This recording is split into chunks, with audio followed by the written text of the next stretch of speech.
हाँ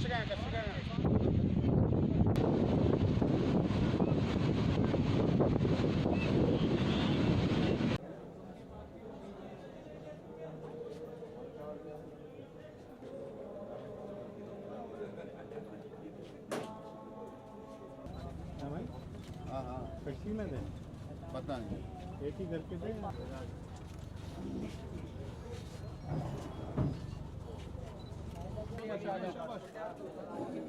गाड़ी के दरम्यान में क्या यार नहीं बुझा दे, उनको बुलाना। वो खड़े हैं ना बंदे आगे।